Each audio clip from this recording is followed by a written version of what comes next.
forged over 15 years together in the Senate, and she was a cherished friend.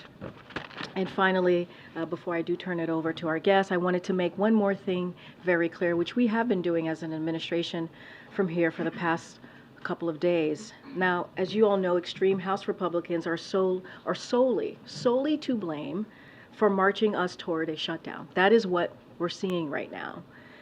It is a basic fact, and one that many of you have already reported. I know how much you all love when I quote folks, so here we go. Politico wrote, and quote, Speaker Kevin McCarthy's choice to go back on the deal he made with President is about to plunge the federal government into chaos, end quote. Punchbowl says, and I quote, McCarthy is the only congressional principal no longer abiding by the agreement, end quote. Washington Post writes, quote, of course, Biden has played no role in bringing Congress to the brink of a shutdown, end quote. And it's not just what you all are reporting, it's also what Republicans are saying themselves. Leader McConnell said, and I quote, shutting down the government is a choice, and it's a choice that would make the crisis at our southern border even worse, end quote. Speaker McCarthy said, some individuals, quote, just want to burn the whole place down, end quote. Representative Garrett Graves said, the arsonists have lit their house on fire.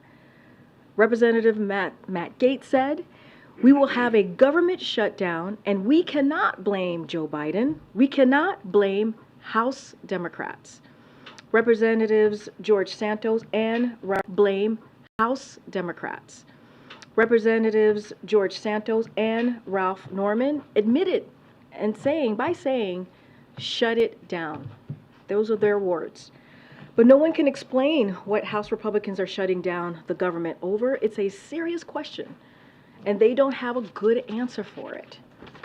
As Newt Gingrich said, and I quote, I frankly don't understand it. I think it's sort of nuts. There are times people vote yes one day, and then they come back and vote no the next day, and can't explain why they switched, end quote. So we are here today facing a possible shutdown, because even after Speaker McCarthy said that the bipartisan budget agreement would help Congress work again to do their jobs, the appropriation bills, he chose a different path, an extreme partisan path toward a shutdown, a extreme Republican shutdown. So for more on this, our speaker has broken for. So let me step back for now. For more on how the speaker has broken his word and the impacts of the devastating cuts, he is proposing we have our OMB director, Shalonda Young, to talk through those impacts. Okay, here you go. Hi. Who all thought I'd be back here so soon? Maybe you all did. I certainly hoped I would not. It's been just 4 months since President Biden, House Republicans, House Democrats, Senate Republicans, and Senate Democrats all made a bipartisan budget deal. You all were there. I was there. You remember what it took to get to that deal. We shook hands, 2/3 of Congress voted for it, and the President signed it into law. A commitment to the American people that reduced the deficit, protected critical programs, and ensured their government remained open. Today, 4 of those 5 sides I just listed are sticking by that deal. The one side, House Republicans, are refusing to live up to their end of the bargain. They have turned their back on the deal. They are on an island entirely by themselves and entirely of their own making. Their chaos and their chaos alone is now threatening to push us into a shutdown. This is not only a violation of the deal. The President signed this deal into law. And let's be very clear about what they are demanding as a condition of keeping the government open. It's all right there in the CR they're considering right now. Plain black and white. Instead of working in a bipartisan fashion to keep the government open, they are now tripling down on their demands to eviscerate programs that the American people rely on. the exact same ransom they sought for honoring the full faith and credit of the United States. Their bill includes devastating 30% cuts. You heard me, 30% cuts. And listen to what that means. It would eliminate 12,000 FBI agents, almost 1,000 ATF agents, and more than 500 local law enforcement. Kick almost 300,000 children out of Head Start. Rob more than 1 million seniors of nutrition services like Meals on Wheels. And guess what? If they don't get their way, if we don't go along with the devastating cuts I just listed here, they want to force a shutdown that will hurt our economy and national security. What would a shutdown mean? More than 2 million service members wouldn't get their paycheck. Long-term disaster recovery would be further delayed. Nutrition assistance for nearly 7 million women and children who rely on WIC would be jeopardized. Small businesses would lose out on more than $100 million a day in loans. What kind of choice is that? In addition to the more than 2 million service members who won't get their paychecks, we're talking about more than 1.5 million federal civilian employees by current estimates, roughly a quarter of whom are veterans, missing paychecks. Meat and food inspectors, Border Patrol agents, air traffic controllers, TSA agents, just a small example. On top of that, federal contractors have no guarantee of back pay. None. The thousands of federal contractors who serve the mission of this country to serve the American people, no guarantee that they're made whole. Folks who I see around my office every day, people you see around here cleaning, who can least afford to miss a paycheck, no guarantee they will be made whole. Our message is simple. House Republicans need to stick to the agreement we already reached and they already voted for. Do the job they were elected to do. And we know it's not a lot to ask for because just yesterday, an overwhelming 76 senators, Democrats and Republicans, voted to move forward on a bipartisan bill to keep the government open. Enough is enough. A deal is a deal. Extreme House Republicans need to stop playing political games with people's lives, keep their promise, and keep the government open. All right, first question. Thank you. Hi, how are you? Good. I know you mentioned a couple workers, cleaning staff, people in your office. Can you give us a bigger picture of who at the White House will be affected? Who will be deemed essential, and who will be furloughed, including the press team for? Yeah, I think, yeah, no. I'll let them read out the specifics of who will be here, but just like every federal agency, there are legal definitions about who can work during a time of shutdown. No one clearly gets paid, but there are people who will be furloughed, and there are people who will be accepted. And just at a macro level, about 800,000 people would be accepted across the government out of the 1.5 million civilians I talked about, and about 700,000 would be furloughed. I don't want to get into specifics of different agencies and the White House.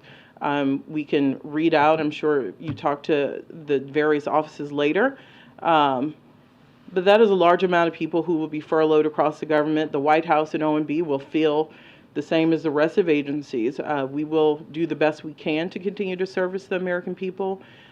Clearly, our men and women in uniform will be at their duty stations without pay, unfortunately. So we will keep vital national security things going, life and safety. But it will be hard to do everything government should do for the American people in a shutdown. Quickly, do you and President Biden regret trusting McCarthy? Look, I won't go there. And it's not a trust exercise, right? We passed a law. It's not a trust. I didn't fall backwards in the woods. It's not a trust exercise. Yeah, we're not. 70% of House Republicans voted for a bill. So it's beyond trust. We have a law. What else are we supposed to do? This president's committed to governing, committed to doing the right thing. This is who the Republican conference elected to be their speaker. He asked to work with us on the budget deal. We did that. We find ourselves here. Thank you. I wondered if you could talk about the U.S. assistance to Ukraine in the face of a shutdown. What happens to it? How does it work? Well, just like the rest of defense and our diplomacy efforts, we do as much as we can. Clearly, there is carryover money to keep some things going, but it's impacted just like if we don't get further assistance, that is impacted. You cannot do more with less when you talk about a wartime effort. It just doesn't exist. And there are rules for a reason. You must have money to buy things. So we also worry about our own stockpiles. So even if we could continue to deliver, what can we do to ensure American readiness does not suffer? So I worry about that in a shutdown, and I worry about that if we don't keep the critical aid going to Ukraine, which is why you saw on a bipartisan basis the Senate move forward to keep that going. Thanks, Karine. Hi, Director. Hi. What do you see as the end game here? Are you willing to make any concessions to the hardline Republicans, and for how long are you expecting the shutdown to last? So one, I think you get into real trouble in this town trying to play crystal ball maker. I will tell you what the fastest path is to make sure this does not happen. You saw it in the Senate with bipartisan vote to keep the government running. I think we have to remember what we're talking about. 47 days. Not a year, not two, 47 days. The point of a CR, we call them stopgaps. You keep stuff going. What did you do on September 30th as a government? You should keep doing that on October 1. This is not hard. It is not meant to come back and negotiate and redo things we just agreed to do 3 months ago. It is to keep the government open, to give congressional negotiators more time on long-term bills. This is not an exercise in reopening negotiations. We negotiated at the Speaker's request 3 months ago.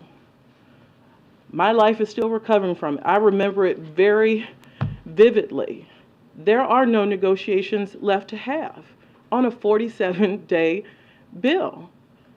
The conversation that needs to happen is with the Speaker and the Republican conference, period. Thank you, Dr. Young.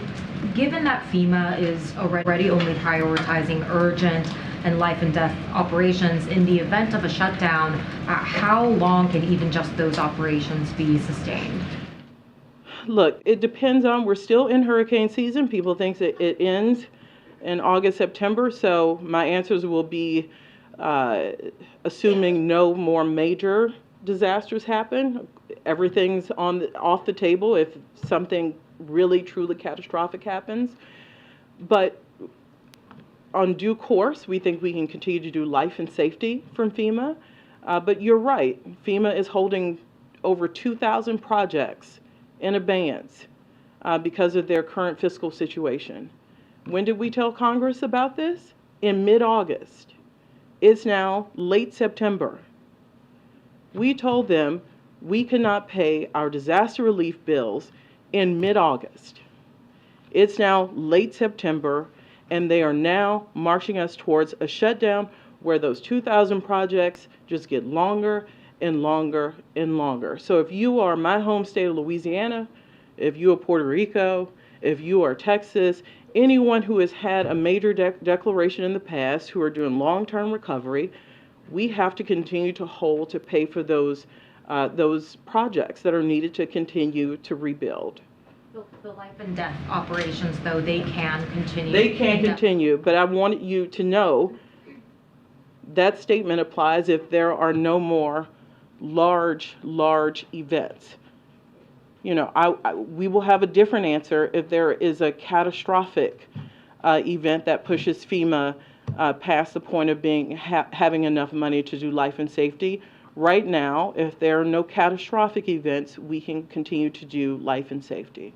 And if there are, then that may not be possible. I mean, that is always the answer. I've done FEMA budgets since I was a baby staffer on appropriations. All rules, all statements are out the windows when you have large events. They just skew the numbers needed so greatly. Thanks, Karine. Thank you. Dr. Young, do you have and I'm sorry if you mentioned this at the top, but do you have an estimate of how much does it cost when we have a shutdown and then we reopen the government again? An estimate of, per day or per week or however long it goes? Yeah, we'll say, look, our analysis on a shutdown really is tied to how long it happens. But one can expect like a 0.1 to 0.2%, I think most economists agree, hit to GDP. The hope is, though, during a shutdown, if that happened, the economy would be able to pick that GDP loss up in the next quarter. So it may not be a permanent loss. But why risk our economy for a manufactured shutdown, all a problem within one conference in Congress? I say 0.1 and 2, and that doesn't sound big. 0.1% of our economy is $26 billion. I'm sorry if I wasn't clear. That's a hit to the economy, but is there an actual cost to, shutting down the government and then reopening again, like any kind of logistical admin costs? So it will not cost anything that would be outside of our normal spend rate. Like the people in the office on, not the 30th, because the 30th is a Saturday, on the 29th will do the work they need to do today. They'll be provided like 4 hours on their devices to send people and have out of office, send people last messages. But there tends not to be, we don't have to go close major infrastructure. There's not a large spike in spending in order to close down. What is really expensive is the hit to GDP, the inability of people to access services like WIC. And it's not just new people signing up for things like WIC. It is people who are on WIC currently.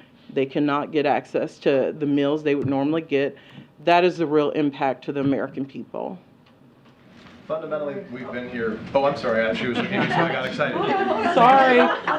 Don't let me get you in trouble. I promise I'll come down, but Thanks, Karine. Thanks, Shalonda. So the Treasury Department now says the federal deficit is at $1.5 trillion.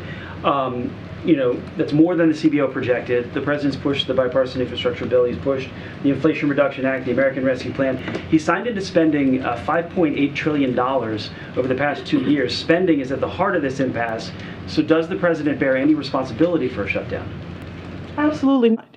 And by the way, the deal was to ensure that we had a fiscally responsible plan. I think the name of the bill was the Fiscal Responsibility Act that saved $1 trillion over a decade. And look, if House Republicans want to join us in the Fiscal Reduction Act, I'm happy to talk to them about the tax cuts they have pending in Ways and Means that add to the deficit. I'm also happy to talk to any Republican who voted for $2.5 trillion of tax cuts unpaid. So the problem I have is when people vote for that, bust the deficit on tax cuts for the wealthy, and then come and say we're doing too much for Head Start and child care and cancer research, because that's what we're talking about. They've taken the smallest amount of spending, do nothing about taxes for the rich, and they want to cut the smallest amount of spending. That's not serious fiscal conversation. Anybody in DC will tell you, you cannot get on a better fiscal path by going after these domestic programs. They're the smallest portion of our budget. It ain't gonna happen. It's not serious. Even cutting it 30% doesn't put you on a better fiscal path. So let's just get real. It's not about that. Spending and tax cuts. One more. So the House Speaker Kevin McCarthy says that he's not going to take a salary during a shutdown. Does the president plan to pause his salary also? Look, I'm glad that the Speaker has made that statement. By the way, members of Congress have to get paid constitutionally, so maybe he'll put it in a sock drawer. I don't know, but they have to get paid during a shutdown. That's theater. That is theater. I will tell you, the guy who picks up the trash in my office won't get a paycheck. That's real. And that's what makes me angry. Okay, Peter, thanks for your patience. If I can ask you very briefly about, we've seen this show before where it goes down to the wire and then at the last minute something happens, or if several days pass before anything happens. Can you just talk about fundamentally the impact, even if this were to be resolved, of playing this game where it goes the last minute before there's a short-term spending bill, how that sort of impacts the way our country runs? Because a lot of Americans see that and they know that that's not the way it can work in their own homes. You're right. You're right. I mean, we have time where the president say there's nothing inevitable in politics. We don't have to go down this road. House Republicans don't have to take us down this road. So you're right. There is always a chance that people can do the right thing and the government remain open or have a quick reopening. But even getting to this place, there's already a ton of money lost, right? Not a ton of money lost. The confidence in government is what I worry about. People watching this, the dysfunction sowed, and I think there are a small amount of people who know that. You know, it's the carelessness by which people's like, oh, this shutdown is not much of government. Well, you tell people who live paycheck to paycheck that. I know it's not popular to defend federal workers. I know it's not, but a lot of them live paycheck to paycheck. They get repaid. What are they supposed to do in the meantime? What are they supposed to do? And then people can't get government services. You go sign up for WIC. You finally convince his mother it's the right thing to do because a lot of families are embarrassed about taking aid from the government. You finally convince this young mother to go do that. Not available. Confidence lost in government. It's one more knock on democratic institutions. And that worries me. Joey. Yeah, as we get closer to a shutdown at the end of the week, does it remain the case that President Biden is unwilling to meet with House Speaker Kevin McCarthy as he's suggested he would like to do? It's not an unwillingness. We've talked. We talked a lot. The president talked a lot to Speaker McCarthy. We got a deal. This is the easy part. The debt deal was 2.5 years. You know what we're talking about? 47 days to keep the government running, to give Congress time to work on full year spending bills. This is not hard. This is just not hard. And by the way, every day I read some other reason why they can't vote on the Senate bill, the Senate bipartisan bill. It changes every day. So there's not an unwillingness. We've had this conversation. The Speaker wanted to set top lines. We set them. Now he needs to talk to whomever he needs to talk to in the Republican conference and live up to that deal. What will be the engagement from President Biden to lawmakers, particularly as we get closer Saturday, tomorrow? You're talking about a president who was a former senator for 36 years. He has close relationships on the Hill. He stays in dialogue with Congress. Clearly, there's going to be an uptick in that as we are led down this path by House Republicans, and that'll continue. The president is constantly updated on what is happening, but I'll tell you, we're at the 29th. We have until midnight tomorrow.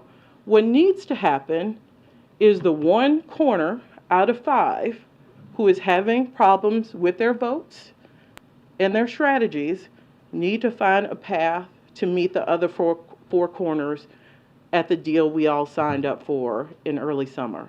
Okay, a couple more. Go ahead, Michael. Thanks, Karine. Director Young, can you talk a bit more about the impact a shutdown will have on the crisis at the southern border? We asked for $4 billion to help deal with migration challenges at the border. You wouldn't know that to hear what Republicans talk about. If border is an issue for House Republicans, where's the dialogue on what the president asked for? To help with enforcement, to help with transportation costs, to help with detention capacity. You know, I've done this a long time.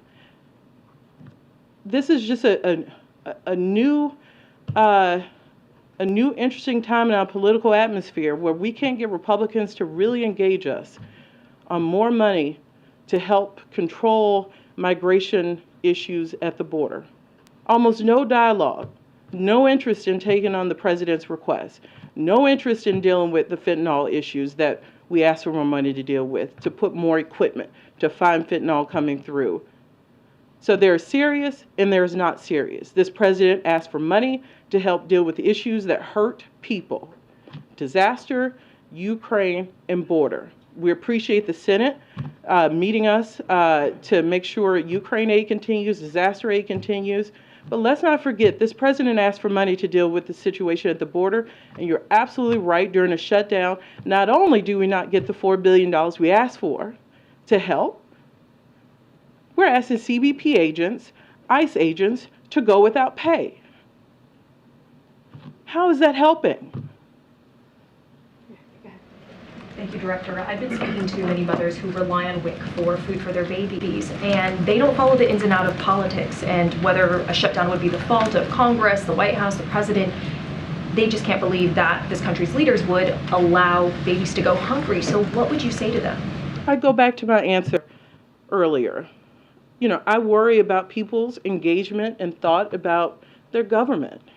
It worries me tremendously that people will show up on Wednesday or Thursday trying to decide whether they were going to even apply for this aid, because a lot of people don't trust, like their friends tell them to go get this, and they're like, oh, it's going to be difficult, a lot of paperwork. So it takes convincing for people to go seek this aid. And then to be told, never mind, government's closed, shut down. They don't follow the ins and outs. It's a pox on all of our houses. That's why 4 out of the 5 corners are trying not to go there. We're doing everything we can to plead, beg, shame House Republicans, do the right thing, don't have this happen.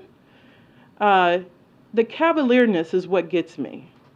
I've heard people say in the Republican House conference, oh, shutdown's not that bad. It's not like the debt ceiling. Well, you go tell people who cannot pay their daycare bill. You go tell people that. You go tell men and women in uniform that they don't get a paycheck when they show up to work every day. You go tell that mother that she cannot get formula after having had to be convinced to even give government a try. It's the cavalierness that really gets me. And you're right. It sets an expectation for how people deal with their government throughout their lives. And it's something we should work really hard to avoid.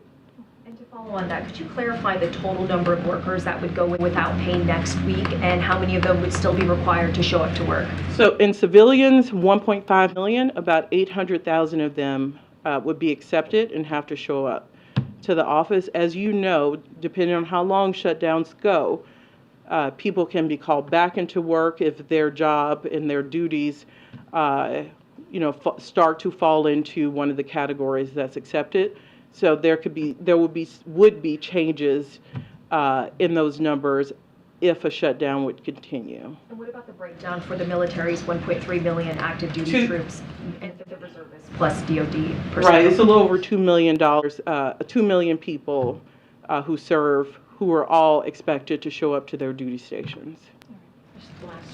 Thank you so much. Thank you, Director. You said this shutdown could be a knock on democratic institutions. What about the international reputation of this country when it seems like the United States is going from one major fiscal crisis into another? I think you just answered it.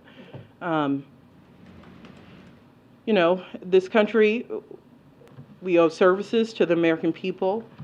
We talked a lot about one of those in WIC. We talked cancer research. But our diplomatic efforts, this president has worked harder than most to hold alliances together that represent democratic institutions, the Western Alliance, and ensure that the world knew America was back. I do believe we will continue to do most of our missions as best as possible. We will show up where needed. But it certainly makes that more difficult the longer and longer this goes on. But in a very short-term situation, I think we will remain in the same, with the same posture across the world. Now the question is how we're viewed. It is not the shining example we want to portray, that we continue to have fiscal crises because other world leaders look at that.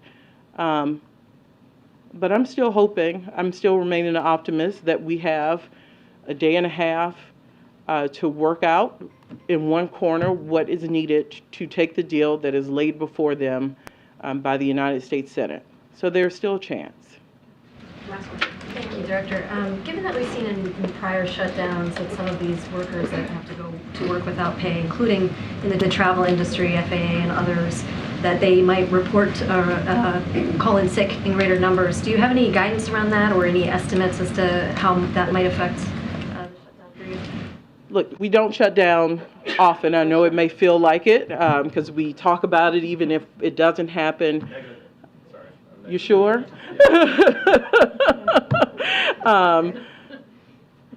So it doesn't happen often. So there aren't numbers. We certainly have anecdotal evidence that that happens on occasion. And it goes back to what I talked about earlier. People make decisions that are best for their families. Thank you. Appreciate it. Thank you. Thank you. Have fun. I hope not to see you all for a little bit. Thank you so much, Director Young. I do want to add to something that the director said, which I think was really important about how this affects families. I think I've seen on some of the cable news networks this morning, if it was this morning, that you've seen like federal workers being interviewed and members of the military. And you see people, I think one interview, someone was crying about how this is going to affect this shutdown that Republicans in the House are bearing us to is going to affect them. And this is real. This is real life changes and real life impact on people across the country. And there was one military personnel who was interviewed who said that one of the reasons that they went into the military is to have that stability, right? Is to make sure that they have a stability in their life. And when you have one of the five groups who are taking away that stability because of a political stunt, because of their chaos within their own caucus, and they do that to a military member, personnel who is really, truly putting their lives on the line for this country and making a commitment to this country, and they're saying that they no longer have the stability that they thought the military would bring them. I think that's devastating. And that's, this should not be partisan. This should be bipartisan. This is supposed to be the basic duty of Congress to do this, to do their jobs. And it is going to have, if we do indeed have a shutdown, it is going to truly, truly hurt some of the people that we rely on every day, as well as cutting some key programs that families need. With that, Karine, you want to kick us off? Sure. Can you say anything more about what the president's plans are going to be this weekend in the face of the shutdown? What's he going to be up to? So I can say that the president's going to be in Washington, D.C., and he's going to continue to remain in touch with our team here is going to continue to remain in touch with congressional leaders and the members of both parties. Certainly he's going to get updates on what's happening on the Hill. But again, if this is going to be the extreme part of the House, Republican, it's going to be their shutdown. So I don't expect any travel outside of D.C. from this president. But of course, if that changes, we certainly would communicate that. But the president will be here. He'll be getting updates from his team and the team more broadly, as you saw. The director was here, and also our Office of Legislative Affairs is going to stay in close touch with leaders, congressional leaders on the Hill. Would he be meeting with anybody in person this weekend? No, I don't have any meetings or to read out as it relates to Congress. But what I can say, this is something, and we've said it over and over again, and it needs to be repeated. This is something that Congress can fix. This is something that those extreme Republicans in the House can fix. They know how to fix this. We just heard the process that the OMB director went through, right, earlier this summer, late spring, on helping to make that bipartisan deal become a law. And so we should not be here. She shouldn't have been here at this podium talking about a potential shutdown. It should not have been this way, and they can fix it. On the auto workers strike, so it's expanded now, and I just wondered if the White House is concerned about broader economic impact of a strike as it sort of wears on. I think it's 2 weeks. I think 2 weeks in. So a couple of things. I've been asked this question about the potential impacts. Look, we always take a look at what a major economic situation the potential impacts could have. Certainly in our economy more broadly, but I will just go back to what I've said. This does, as it relates to the shutdown does not need to happen. These programs that families need should be continuing. We should not be in this position that we're in. This is something that Republicans in Congress and the House more specifically are heading us towards. And you saw there was a chart that was up when we were speaking, and Senate Republicans, Senate Democrats, House Democrats, the President, we're all on the same page. We're all on the same page here. And for some reason, extreme House Republicans refuse. They have refused to get on board here. And as it relates to the shutdown, should not be happening. This can be avoided. They can fix this if they choose. If they choose. Thank you, Karine. I hear what you're saying, and about what? About Republicans. Yeah. And that they have to fix this. It's their problem. It's not ours. And that's exactly what the White House said before the deal was struck about raising the debt ceiling. Mm-hmm. Initially, you guys weren't going to touch any kind of negotiation because you said it was solely up to House Republicans, up to Congress to raise the debt ceiling. But then the president did intervene to avoid the U.S. defaulting. So I'm just trying to understand at what point would the president intervene to avoid a shutdown? So I understand your question as well. Here's the thing, and I think Director Young did a really good job laying this out. What we are talking about is a bipartisan bill that became law. That's what we're talking about, something that became law, that was agreed by the five sides, right? The House Republicans even themselves, 2/3 of them voted for this. This is law. This is an agreement that was already made, that multiple conversations were had about this. This should be simple. This should be easy. And that's what we're talking about. We're talking about something that already existed not that long ago, that they all literally voted for in the House and in the Senate in a bipartisan way. Something that I've said before, that's what Americans want us to do here in Congress and in the White House, right? In the federal government, to get things done in a bipartisan way so that it helps American families.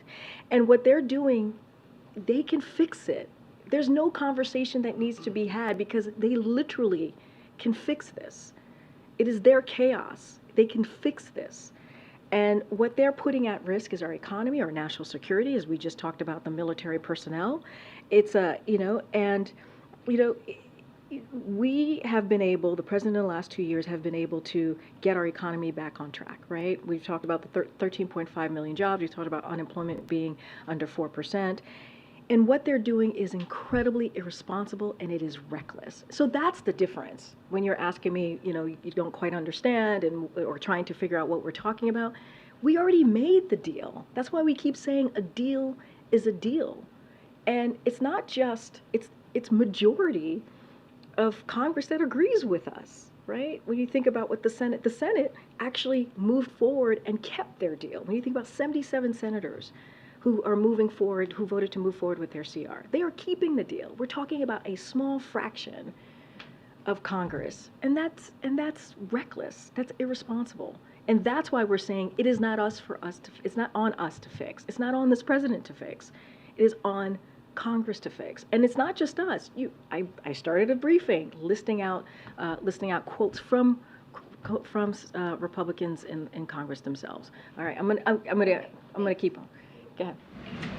Thank you. Thanks, Karine. On China, can you clarify if the administration is stepping up engagement with the goal towards a Biden-Xi meeting on the sidelines of APEC in November, including whether there are any plans for Vice Premier He Peng or Prime Minister Wang Yi to come visit in Washington or meet U.S. officials? I don't have anything to lay out for you on any meetings or any potential meetings as it relates to the president and our president and President Xi. The president spoke about this very recently and his expectations to have a meeting. Don't have a location for you, don't have a timeline for you at this time. We're expecting, the president, as he said, is expected to do so. Just don't have anything to share. And once we do, we certainly will share that with you. Just follow up on that. Just a few days ago, Wang Yi seems to suggest that the onus of creating the right environment for a Biden-Xi meeting lies in Washington, to promote cooperation, a summit that promotes cooperation rather than provoke confrontation. How would you respond to that? I mean, we've been very clear. We're not looking to have confrontation with China. We're looking to have competition, and that's what the president has shown these last 2 years. The president spoke about this. He's looking forward to having that conversation with President Xi. I don't have anything to share with you at this time, and I'm just going to leave it there. Go ahead. Thank you. Does the president plan to take up McCarthy's offer to meet, and does the White House see any value in that? Look, I'm going to be very clear. The person that McCarthy, or the people that McCarthy needs to talk to is his own caucus. That's who he needs to have a conversation with, not the president. The president had multiple conversations with Speaker McCarthy very early on to get this bipartisan deal that 2/3 of the House, Republicans House voted on. The conversation is not between the president and McCarthy. What I'm saying very clearly is the conversation needs to happen between Speaker McCarthy and his caucus. That's the fix. That's the chaos that we're seeing, and that's where he needs to focus on. And how would you describe the president's relationship with Senator Feinstein in recent years? When was the last time they spoke to one another? So I believe the president reached out back in August. They missed each other, and so the president had a conversation with her chief of staff. That is the last time that the president had reached out. I mean, the president spoke to this, very, I think, very deeply, right? And just moments ago when you all watched his remarks, and they were very close friends. They served together for over a decade. I believe 15 years in the Senate together, and he saw her as a close friend. They, one of the things that they worked on that is an issue right now across the country was assault ban weapons, right? That is something that they worked together on in 1994 and actually saved lives for those 10 years before it sunset in 2004, right? So there's been many things that they've been able to work on together, and so they find, and even as president as well, and so he sees her as a dear friend. It is a sad day certainly for us here, and also for her family, and clearly for the state of California, and I'll just leave it there. Kevin and Jay.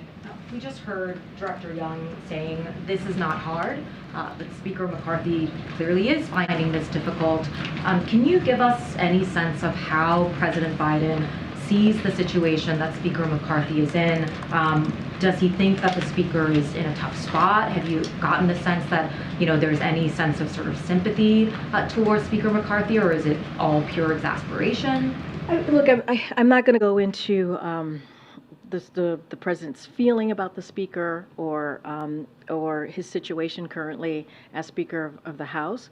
What I can speak to is what we've been saying all along, which is a deal was made. The president had, as you all know, and saw this happening when these conversations were going on in person and trying to get that bipartisan deal very early on in the summer. And what the president believes is that many Americans are going to be hurt by this. Many families are going to be hurt by this, by something that extreme House Republicans are barreling us down through, right? They're heading us down a road that is unfortunate, that is reckless. And that's what the president is concerned about. He's concerned about the American people. And this is something, again, they can fix this. They can. Can you confirm when the two men last spoke? I don't have a date or time, a timeline of when they last spoke. What I can say is that clearly the OMB director, our Office of Legislative Affairs has been in regular touch with congressional leaders on this for the past several weeks, several months. and I just don't have a conversation to confirm with the speaker. And just in the coming days, in the event of a government shutdown, does the White House believe that the president has a responsibility to offer any words of reassurance to people in the country who will be affected, will be worried about the situation? So, look, I don't have any previews of any remarks that the president's going to make, but you can either tomorrow or any upcoming days. But of course, the president is always, when it comes to situations like this, you can expect to hear from him directly.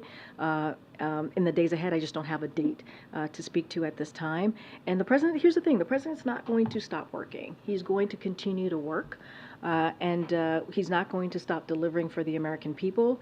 In the event of an extreme Republican shutdown, you're going to hear from the president. I just don't have anything to lay out on a specific date or time. But of course, the American people are going to hear from him. Go ahead, Nandita. Thank you. Just on the auto workers strike, has the president spoken to automakers after he said he supports a 40% pay raise for UAW workers, or just even broadly after his visit to Michigan? We understand from sources that the chances of the deal in the near term have been complicated by the president's remarks about him supporting a 40% pay raise. So just want to give some clarity. So first, the president's senior advisors, they've been in touch with all parties. I'll let you know if there's any conversations that the president has or to read out with the automakers more specifically as it relates to the 40%. Look, he believes they should get a significant raise. That's why the president can keep saying like a record profit should lead to record contract, right? He believes that the UAW workers should get a fair share for profits they help create. And so the president has been really, really clear about that. But as it relates to any negotiations and what they are asking for, he wants to make sure that he leaves that up to the UAW leadership. And ultimately, again, members should be able to receive a fair and just deal. And the president's going to be consistent about that. He has said that recently when he was in Michigan, when you saw him on an active picket line, he was very proud to be there in solidarity of the union workers. And so that is something that he has said throughout his career. He'll continue to be very clear about that. So just on the automakers part, you said his team is constantly in touch. We've known that. Are there any specific conversations after his visit, specifically after those comments that Well, they've been in regular touch. I don't have if they talk today or on Tuesday or Wednesday, but they have been, the senior advisors certainly have been in touch with all parties. They are not, I want to be clear, they're not part of the negotiations. They're not convening all sides. They are just there to offer any assistance that the parties might need. We've been always very clear. It's up to the UAW leadership. It's up to the union to have these, all parties involved to have these negotiation conversations. But again, we've just offered any helpful assistance that they might need. Can I circle back, thank you, to a question that was asked, I think, of the OMB director, which is essentially if we could get a sense of what the White House will look like during the shutdown and who all folks can anticipate will be here, specifically from the press side, but broadly what the White House will look like. So look, and not going to have much more to share than what the OMB director said. Many people are going to be furloughed. That's kind of unfortunately how this all works. The process that we are kind of dealt with here as we're dealing with this potential shutdown. But we will do our best, certainly, to continue communicating with all of you. We will have a press briefing during next week. Look, again, they're going to be furloughed, and some will be expected and continuing to work, as the director said, and that's going to be across the government. That's going to be the same case here at the White House, and that's just kind of the way it is. And we're going to continue to deliver for the American people, but it's not going to be as business as usual when you have majority of folks furloughed, and that's kind of where we are, sadly, unfortunately, in this time. But as it relates to the press team, certainly we'll be holding press briefings. and we'll certainly have more to share if this is where we head down to, which is a shutdown. Thank you, Karine. Just to follow to Aurelia's earlier question, you know that you say it's their problems, not ours. From the outside of the U.S., we see the government in more of a one thing. With the tension with China towards allied in the war in Ukraine, what can the president say to reassure leaders who are worried at this moment? So, I think Jake Sullivan got this question a little bit when he was here last week. And I think the question came to him is, has he heard any concerns from any leadership? And he had said he wasn't aware of any conversations to that effect. What I can say is, when you have this type of this potential chaos and unpredictability, countries around the world are seeing from this Republican House, it's not something to be proud of. It's not. But what the president and our team have done for the past 2 years is rebuild those relationships with our partners and allies, and so at the same time trying to carry out the work of the American people. And that's something that you've seen the president do over the past 2 years, whether it's here at the White House or whether it's at a summit that he's attended. And you've seen the president build that confidence back into back into the world, right? The confidence that allies and partners had of the United States. And so that's important. We have rebuilt those relationships. We'll continue to do so. But obviously, when you see this type of chaos, chaos and potential recklessness, right, from House Republicans, it's nothing to be proud of. But we're going to continue to have those, doesn't stop us to continue those diplomatic conversations and continue to build those relationships. Thank you. This time of week, we're usually talking about the week ahead. And I wonder how Yes. that's impacted by the government shutdown, if the president has any plans for next week. And I'm assuming that people who would facilitate his travel would be essential, but is that impacted at all by the shutdown talks? So it's a really good question, Matt. This is something that we have been internally trying to figure that out, what it's going to look like if we have a extreme House Republican shutdown. That is something certainly we've been very focused on. Look, as I said, the president's going to be staying in D.C. You could be assured that the American people and you all are going to hear from him on a regular basis in the next upcoming days because he's going to continue to work for the American people. I can't speak to travel right now. Right now, we're going to focus on just the next couple of days and what that's going to look like. Again, he's going to stay here in D.C. We're going to continue to work for the American people. Yes, people are going to be furloughed. It's not going to be business as usual, but we're going to continue to do our best to work on behalf of the American people. And then it also sounds like you guys don't view there being any need for a negotiation from the White House perspective. So in thinking about what is the work that he needs to do in your eyes? Is the work communicating to the American people about this, or is there any?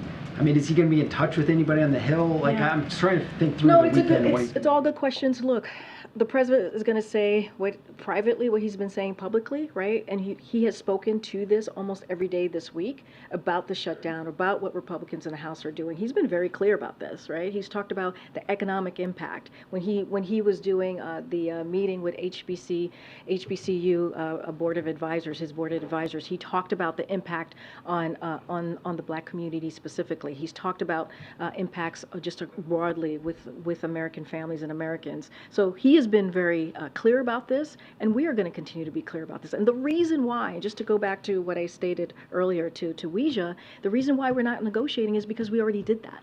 We did negotiate. The president spoke multiple times with congressional leadership on this.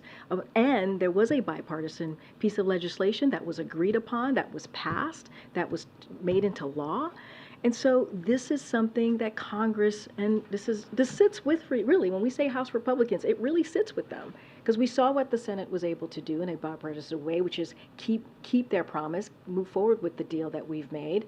And we know House Democrats are on board to keep the government open and keeping with the deal that was made. It's just this really small, extreme fraction in Congress. these extreme House Republicans that continue to hold this back because they want to push extreme policies that's going to hurt Americans.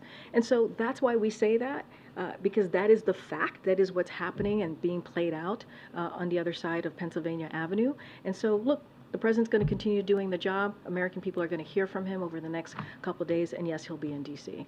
Go ahead.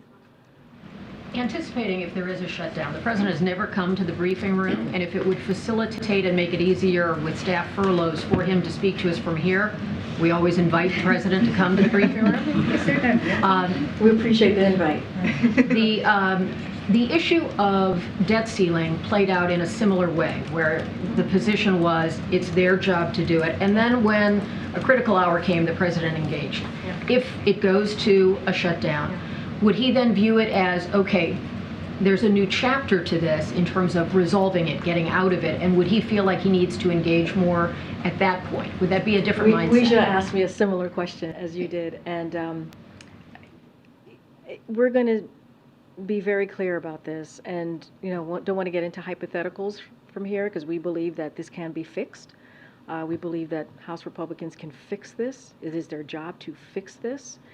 So not going to get into too far down the road. Would he see it as a different set of circumstances? I just want to be careful, right? Because again, I don't want to get into hypotheticals. We see this as a situation that could be fixed because we already made a deal. A deal is a deal. When we say that, it is true. A deal is a deal. That's what they are disputing here, something that 2/3 of House Republicans voted on. So they can fix this. This is something that they can get on board with because it's something that they voted on. It is something that they voted on. And so what I'm going to say is continue what we've been saying, is that the conversation is not with this president. The conversation is with Speaker McCarthy and his caucus. They need to have that conversation and get this done on behalf of the American people. Millions of Americans are going to be hurt by this, by their action, and it is reckless and it is irresponsible. I have to go. Thanks, everybody. We'll see you on Monday. Thank you.